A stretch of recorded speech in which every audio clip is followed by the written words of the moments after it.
Good afternoon. Regular viewers to my channel might be wondering what's happened to the animated cartoons that I produce.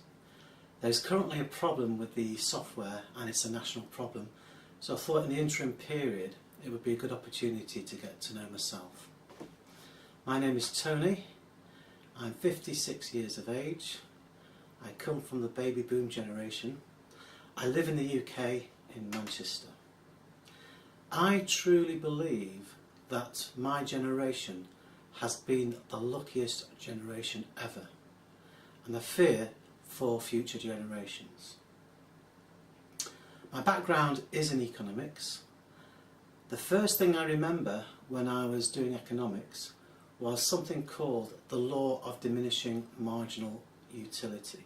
In other words, the more you have of something, the less you want more of it. And I'll give you an example. In the book there was this chap that was on a hiking expedition, came down from a mountain and everywhere was desolate and he was absolutely hungry, but there was this guy selling pies. So he asked if he could purchase a pie, and the guy said to him, yes, that'd be £20. He says, what? That's highly expensive. He says, well, it's your choice, you can take it or leave it. Anyway, the guy was very, very hungry. He said, okay, I'll pay you £20 for the pie. He was still feeling hungry, so he said to the guy, can I have another pie? He says, yeah, that'll be £20. He said, well, can it be a bit cheaper? And he said, okay, £18. So he parts with the money and he has another pie. And then he still feels a little bit hungry and he says to the guy selling the pies, can I have another? He said, yeah, £18 as well. I'll give you 10. And he said, okay, £10. Has that pie, and then the guy selling the pie, do you want another? For £10. He says, no. Alright, £5. No. £1. No, I'm feeling full. So there's a moral to that story, and that is, if you are desperate enough, you'll pay anything for something. And that could happen in our society. Now, I've been interested in economics for a long, long time, and I first really became concerned in about 2005, and I had a colleague of mine that I used to talk about, and he's actually called the character Steve. When you look at my animated cartoons, he is the character Steve. He believes everything is rosy in the garden. He actually thinks that the government will sort things out. And I said to Steve back in 2005, I said, Steve, I'm very concerned about the way things are going. It can't be sustainable. And he said, no problems, Tony. The government will always think of something. Anyway, that prompted me to start writing economic notices. And I started writing economic notices in 2009. I was really getting concerned about the state of the Western economies. And again, I used to have discussions with Steve, and I said to him, look, things are getting worse. He said, no, Tony, trust me, the government will sort something out. So I documented everything I did. I wrote economic notices explaining how concerned I was. I then decided to do the YouTube channel in last year. In fact, it was 2011, late 2011, I decided to start my YouTube channel. I thought, well, I'll try and get my message out to a broader population. I've slowly brought up my channel, and people have said to me, oh, you should go viral, you should be much more popular than you are.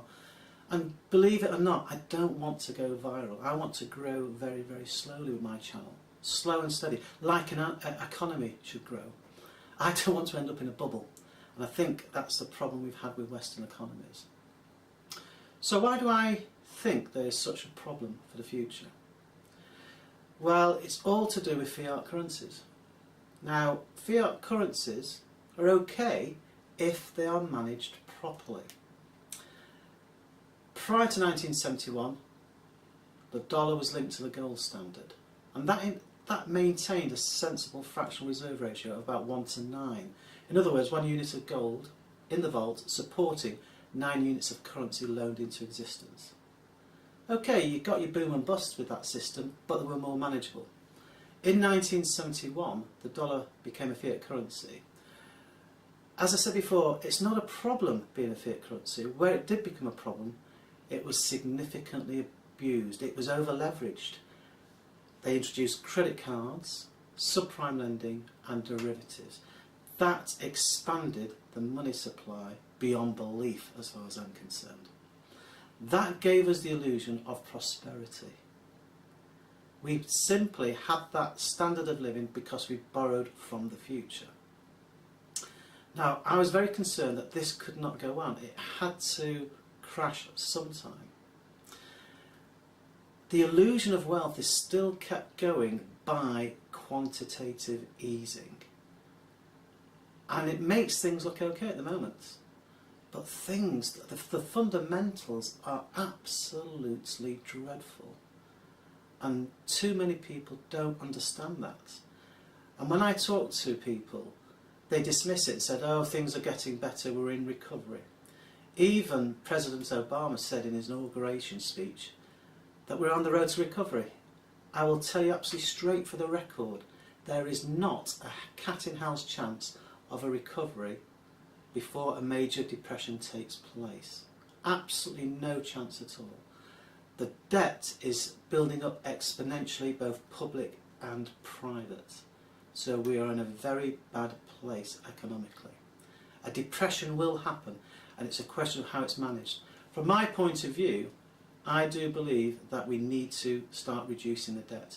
It's going to be extremely painful, very, very painful. But the alternative is much worse. If we decided to continue with quantitative easing, ignoring the fiscal cliff issue and raising the debt ceiling, it's only deferring a much worse problem down the road. Now, I don't think an economic crash is going to be disastrous. Yes, we're going to have a lower standard of living. That is going to be inevitable. I just hope that when we do have this lower standard of living, people will start to be more grounded and respect comes back into society, because I think people have been spoilt, they've expected too much, and it's a want now society. And I think the party is over. Anyway, that's the end of my speech. I hope to have my animated cartoons back online very shortly. Bye.